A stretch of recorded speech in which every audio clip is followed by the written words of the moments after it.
Bismillahirrahmanirrahim. Assalamu alaikum. I am Israr Anjum and you are watching my legal channel on YouTube, The Legal Expert. Before starting video, अगर आपने अभी तक मेरा channel subscribe नहीं किया तो उसको सब्सक्राइब कर लीजिए ताकि आने वाली इन्फॉर्मेटिव वीडियोस आपको मिलती रहें। लास्ट लेक्चर में हमने पढ़ा था फर्स्ट अपील के बारे में, जो कि ओरिजिनल ज्यूरिसडिक्शन वाली कोर्ट से नेक्स्ट जो हायर कोर्ट होती है वहाँ पे दायर की जाती है, यानी कि डिस्ट्रिक्ट कोर्ट में। आज हम पढ़ेंगे सेकंड अपील के बारे में, जो कि जिसका फॉर्म ऑफ अपील होता है हाई कोर्ट। उससे पहले हम पढ़ लेते हैं एक चीज़ जो कि आपको जगह जगह यहाँ पे इस लेक्चर में मिलेगी, जिसे कहते हैं question of law and question of fact. कोई भी केस जब किसी भी अदालत में आता है तो वहाँ पे दो किस्म के क्वेश्चंस नज़र आते हैं जिनका आंसर कोर्ट ने मालूम करना होता है। उनमें कुछ क्वेश्चंस होते हैं जिनको आप क्वेश्चंस ऑफ फैक्ट कहते हैं और कुछ क्वेश्चंस होते हैं जिनको आप क्वेश्चंस ऑफ लॉ कहते हैं। क्वेश्चन ऑफ फैक्ट को इशू ऑफ फैक्ट भी कहा जाता है और क्वेश्चन ऑफ लॉ को इशू ऑफ लॉ भी कहा जाता है। अब इसको समझाने के लिए एक छोटी सी एग्जांपल दूंगा। फॉर एग्जांपल, किसी प्रॉपर्टी की डिस्ट्रीब्यूशन का इशू है, यानी कि कोई एक बंदा फोत हो गया है, उसकी जो छोड़ी हुई प्रॉपर्टी है वो कोर्ट ने डिस्ट्रीब्यूट करनी है। तो अब जो डिस्ट्रीब्यूशन के सिलसिले में जिन क्वेश्चंस का जवाब एक फैक्ट होगा उनको आप कहेंगे क्वेश्चन ऑफ फैक्ट, और जिन क्वेश्चंस का जवाब कोई लॉ होगा उनको आप कहेंगे क्वेश्चंस ऑफ लॉ। तो अगर आप बात करें उस प्रॉपर्टी की, तो प्रॉपर्टी में आपके पास क्वेश्चंस आएगा कि how much the property is, यानी कि वो प्रॉपर्टी कितनी है। अब इसके बारे में, इसको जानने के लिए आप लॉ की बुक नहीं खोलेंगे, आप सीपीसी नहीं खोलेंगे, सीआरपीसी नहीं खोलेंगे, आप उस फैक्ट को चेक करेंगे कि क्या इसकी प्रॉपर्टी कितनी है। तो ये क्या होगा, ये एक क्वेश्चन ऑफ फैक्ट होगा। और क्वेश्चन आता है कि वेयर इट इज़ सिचुएटेड, कि वो प्रॉपर्टी कहाँ पे सिचुएट करती है। तो इसके आंसर के लिए भी आपको लॉ की ज़रूरत नहीं है, तो ये भी आप फैक्ट बेस पे इसका आंसर तलाश करेंगे। तो ये भी क्या होगा, क्वेश्चन ऑफ फैक्ट। और सवाल आता है कि वो प्रॉपर्टी मूवेबल है या इमूवेबल है, तो उसका जवाब भी क्या होगा, एक फैक्ट होगा। अब अगर दूसरी साइड पे आप जाएं क्वेश्चन ऑफ लॉ की तरफ, तो उसमें आपके पास सवाल आएगा कि हु इज़ एलिजिबल, कि कौन कौन एलिजिबल है जिसको हम ये प्रॉपर्टी डिस्ट्रीब्यूट करें। तो उसका जवाब आपको मिलेगा लॉ में, कि उसका बेटा एलिजिबल है, उसका भाई एलिजिबल है, उसकी बीवी एलिजिबल है, उसका खामद एलिजिबल है। तो इसका जवाब आपको मिलेगा लॉ में। तो ये क्या होगा, क्वेश्चन ऑफ लॉ। अब ये प्रॉपर्टी डिवाइड कैसे करनी है, भाई को कितने हिस्से देने हैं, बहन को कितने हिस्से देने हैं, बीवी को क्या देना है, बेटे को क्या देना है, बेटी को क्या देना है। तो this answer will be given in the law. तो ये दोनों क्वेश्चन जो होंगे, ये क्वेश्चन ऑफ लॉ होंगे और ये क्वेश्चन ऑफ फैक्ट होंगे। तो जब भी कोई केस आता है तो उसमें दो किस्म के क्वेश्चंस होते हैं, क्वेश्चन ऑफ लॉ और क्वेश्चन ऑफ फैक्ट। उनको इशू ऑफ लॉ और इशू ऑफ फैक्ट भी कहते हैं। ये मैंने पहले किस लिए बताया, ये मैंने पहले इसलिए बताया कि जब आप सेकंड अपील की बात करेंगे तो सेकंड अपील में मैंने आपको पिछले लेक्चर में बताया था कि फ़र्स्ट अपील के लिए कोई इतना स्ट्रिक्ट रूल नहीं है कि फ़लाँ ग्राउंड्स पे आप फ़र्स्ट अपील कर सकते हैं। बट जब आप सेकंड अपील में जाते हैं तो कुछ ग्राउंड्स ऐसे हैं जो मेंशन किए गए हैं, उन ग्राउंड्स के अलावा आप किसी और ग्राउंड्स पे सेकंड अपील में नहीं जा सकते, और वो ग्राउंड्स आपको दिए गए हैं सेक्शन 100 में। अब इसकी रेलिवेंट प्रोविजन अगर देखें तो सेक्शन 100 से लेकर सेक्शन 103 तक सेकंड अपील को डील करते हैं। सबसे पहले हम पढ़ते हैं सेक्शन 100 को। सेक्शन 100 में वो कहता है कि जो भी डिक्री एपीलेट कोर्ट से जो है वो डिक्री होती है, तो ऐसी डिक्री अपीलेबल है ऑन द फॉलोइंग ग्राउंड्स। उसके बाद वो कुछ ग्राउंड्स देता है कि इन ग्राउंड्स की बिना पर आप सेकंड अपील हाई कोर्ट में कर सकते हैं। वो ग्राउंड कौन कौन से हैं? सबसे पहला जो ग्राउंड है वो है जी डिसीजन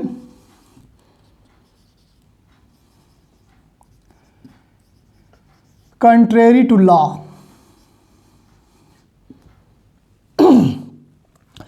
कि एपीलेट कोर्ट ने, फर्स्ट एपीलेट कोर्ट ने जो डिसीजन दिया है वो कंट्रेरी टू लॉ है।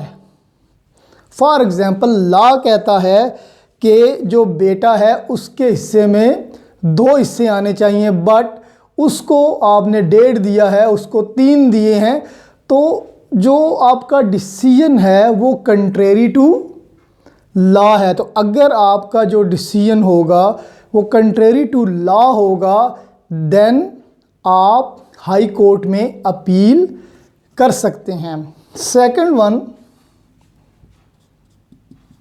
वो कहता है कि जो डिसीजन कंट्रेरी होंगे टू यूजेज,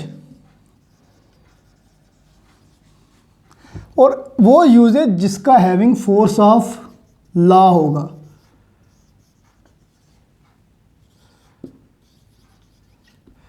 कि यूजेज कहते हैं रस्म व रिवाज को। अगर आपका कोई ऐसी रस्म है, ऐसा रिवाज है जो कि अब ऐसी शक्ल अख्तियार कर चुका है कि उसको आप कानून की तरह समझते हैं। कुछ ऐसे रिवाज होते हैं किसी भी सोसाइटी में, किसी भी फैमिली में, जो कि उस सोसाइटी का, उस लोकेलिटी का, उस फैमिली का एक कानून का दर्जा रखते हैं, गो कि वो कानून में मौजूद नहीं होते। जिस तरह अगर आप अपने ही मुआशरे में देख लें तो जहेज़ जो है वो एक ऐसी रस्म है जो कि कानून का दर्जा अब रखती है। तो ऐसा यूजेज, ऐसा डिसीजन जो उस यूजेज के ख़िलाफ़ होगा, जो कि लॉ के दर्जे, लॉ के बराबर समझा जाता है, तो वो भी, उसके ख़िलाफ़ भी आप हाई कोर्ट में अपील कर सकते हैं। अब उस यूजेज को जानना बहुत ज़रूरी है। एक तो वो यूजेज जो है वो या तो आपका लोकल यूजेज होना चाहिए, यानी कि पूरी सोसाइटी उसको फॉलो करती हो, या वो फैमिली यूजेज होना चाहिए। सेकंड वन, वो जो यूजेज होगा, वो जो रस्म या रिवाज होगा वो एंशिएंट होना चाहिए, यानी कि कदीम होना चाहिए।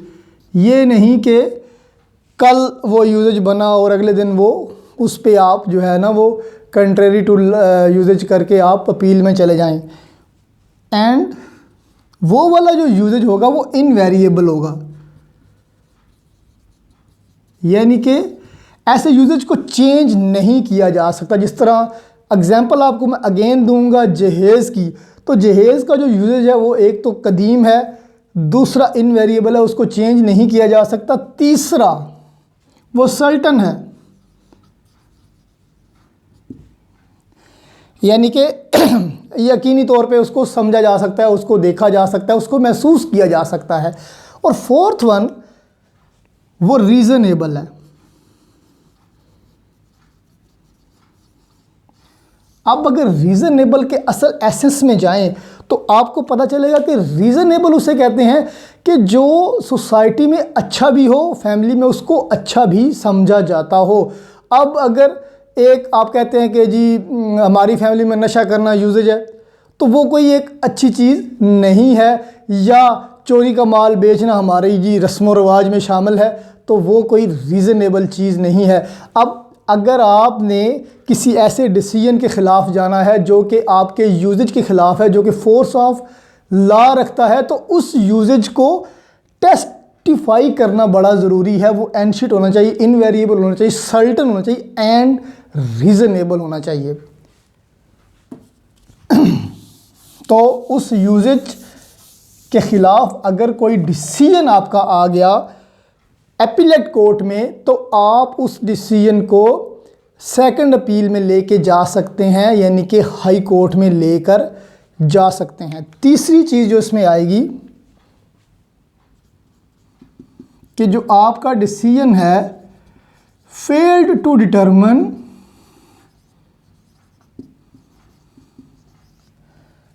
some material issue of law.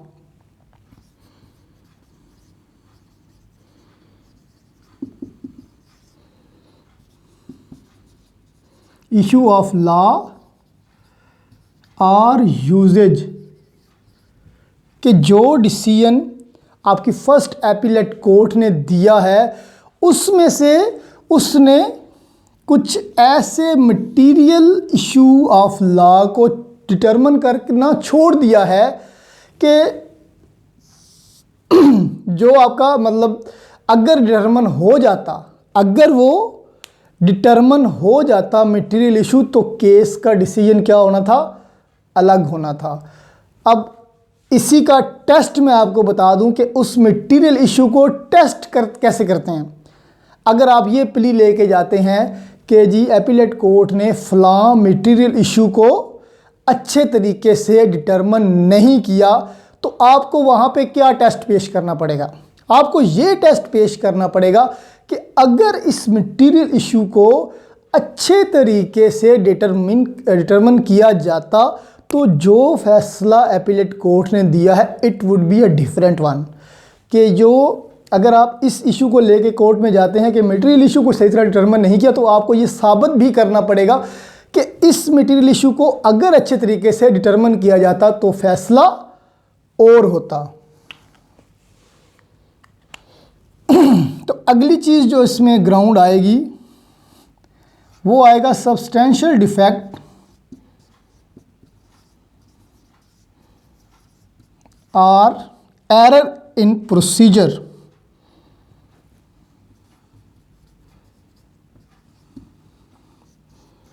Section 99 में हमने फर्स्ट अपील में पढ़ा था कि अगर कोई ऐसा डिफेक्ट है, ऐसा कोई एरर है, ऐसी कोई इरेगुलरिटी है जो कि डिसीजन अपॉन मेरिट्स को इफ़ेक्ट नहीं कर रही, तो ऐसी सूरत में कोर्ट क्या करेगी? कोर्ट उसको रिवाइज़ नहीं करेगी। लेकिन ये जो है चीज़ इसमें वो कहता है, इस ग्राउंड में वो कहता है कि अगर एपीलेट कोर्ट ने कोई ऐसा सब्सटेंशियल यानी कि मतलब जो नज़र आने वाला है बहुत बड़ा है, एक ऐसा डिफेक्ट या एरर उन्होंने अकर कर दिया है प्रोसीजर में जो कि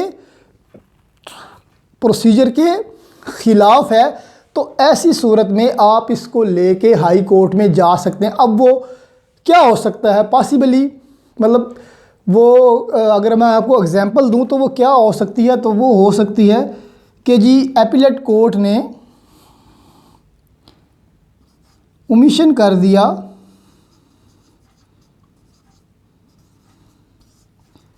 फ्रेमिंग इशू कि एपीलेट कोर्ट ने इश्यूज़ फ्रेम ही नहीं किए जो कि प्रोसीजर का एक सब्सटेंशियल पार्ट है, या फिर उसने अगर इशू फ्रेम किए तो वो रॉन्ग इश्यूज उसने फ्रेम कर दिए, या फिर डिग्री देने से पहले एक जजमेंट होती है, जजमेंट उसने नहीं दी, या किसी इशू को अनरिजॉल्व छोड़ दिया, तो this might be possible ground to go in the high court. कि ये भी एक ग्राउंड हो सकता है कि आप हाई कोर्ट में अपने एपीलेट कोर्ट के डिसीजन को ले जाएं कि अगर कोई ऐसा एरर या ऐसा डिफेक्ट एपीलेट कोर्ट ने प्रोसीजर में कर दिया है जिसकी वजह से केस का जो मेरिट है वो अफेक्ट हो सकता है, तो ऐसी सूरत में भी आप हाई कोर्ट में सेकंड अपील कर सकते हैं। तो this was all about section 100, जिसमें वो ग्राउंड्स बताता है कि कौन कौन से ग्राउंड्स पे आप सेकंड अपील में जा सकते हैं। तो अगर इसके साथ आप पढ़ें सेक्शन 101, तो सेक्शन 101 कहता है कि सेक्शन 100 में जितने भी ग्राउंड्स दिए गए हैं उन ग्राउंड्स के अलावा किसी और ग्राउंड्स पे आप सेकंड अपील में नहीं जा सकते। तो छोटा सा एक सेक्शन इसके साथ सपोर्टिंग सेक्शन उन्होंने लगाया हुआ है। आगे चलते हैं, तो आगे ये आता है कि कौन कौन सी ऐसी इंटरफेरेंस होगी जिनको बार कर देता है सेकंड अपील में।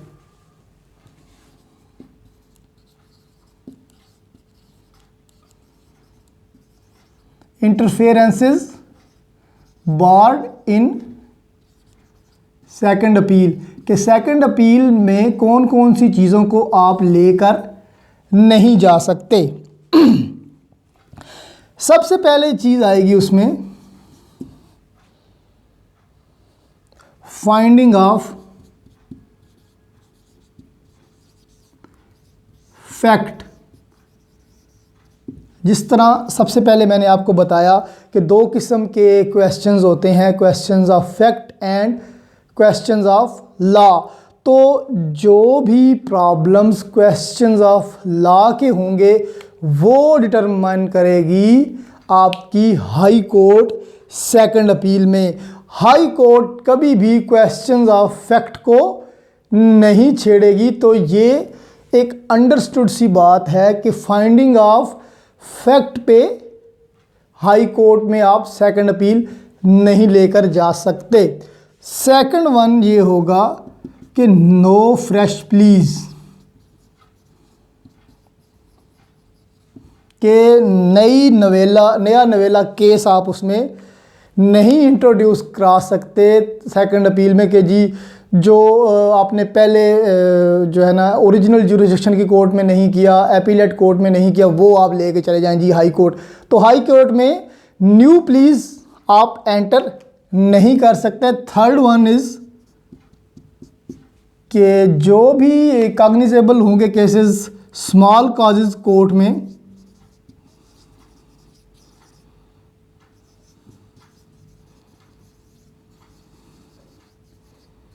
कि स्मॉल कॉजेज कोर्ट के जो केसेस होंगे वो भी सेकंड अपील में नहीं जाएंगे। ये आपका है सेक्शन 102। तो ये वाले जो केसेस हैं, ये वाली जो कंडीशंस हैं, ये बार्ड हैं सेकंड अपील में। अब आप इसका एक और इम्पोर्टेंट सेक्शन पढ़ते हैं, सेक्शन 103। हमने पढ़ा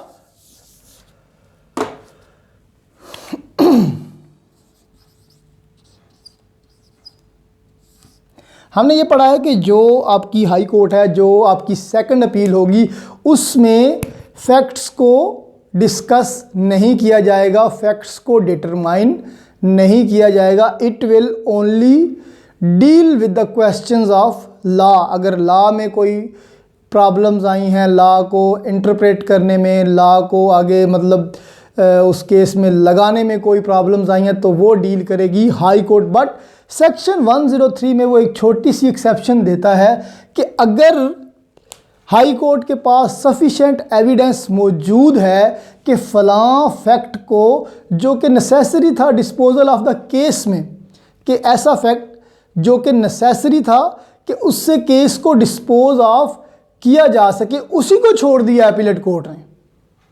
अब ऐसी सूरत में हाई कोर्ट उस फाइंडिंग ऑफ फैक्ट की तरफ जा सकती है। अब जो एपीलेट कोर्ट है वो उसने उसको डिटरमिन नहीं किया उस फैक्ट को, उसकी भी रीजंस, 4 रीजंस में एक रीजंस होनी चाहिए। कौन कौन सी रीजन हो सकती है उसकी? इलीगैलिटी,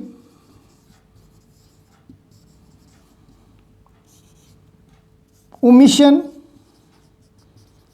अच्छा, ओमिशन मैं दूसरी बार पढ़ रहा हूँ इस लेक्चर में, तो ओमिशन आपको बता दूं कि एक होता है ओमिशन, एक होता है एक्ट। आप इससे अच्छी तरह वाकिफ़ भी होंगे। ओमिशन वो होता है कि आपकी जो ड्यूटी बनती है आपने वो ड्यूटी नहीं की, और एक्ट वो होता है कि आपकी ड्यूटी जो बनती है कि आपने ये नहीं करना, आपने वो कर दिया है। तो ओमिशन, कोर्ट की जो ड्यूटी बनती थी उसने वो नहीं की, that is called omission. Error भी हो सकता है और डिफेक्ट भी हो सकता है। अब लुबे लुबाब सेक्शन 103 का ये है कि ऐसा अगर कोर्ट के पास ये एविडेंस हो कि एक ऐसा फैक्ट जिसको डिटरमिन करने से उस केस के फैसले को असरअंदाज किया जा सकता था, डिस्पोज ऑफ करने में वो जो फैक्ट था वो बड़ा ही इम्पोर्टेंट था, उसको एपीलेट कोर्ट ने अगर छोड़ दिया हो इलीगैलिटी, ओमिशन, डिफेक्ट या फिर एरर की वजह से, तो ऐसी सूरत में हाई कोर्ट जो है उस फैक्ट को डिटरमिन करेगी और ज़रूर करेगी, सेकंड अपील में आप उसको लेके जा सकते हैं। ये किस लिए एंटर किया गया सेक्शन 103? पहले उन्होंने 100 में कहा कि जी इन ग्राउंड्स के बिना के अलावा कोई और ग्राउंड हो ही नहीं सकता, तो फिर सेक्शन 103 क्यों ऐड कर दिया? द पर्पस बिहाइंड के इंसाफ तक पहुंचा जाए, यानी कि किसी भी बंदे को ऐसे ना छोड़ा जाए कि उसकी दाद रसी ना हो सके। तो कानून की हत्तल वसा यही कोशिश होती है कि इंसाफ तक पहुंचा जा सके। तो दिस वाज ऑल अबाउट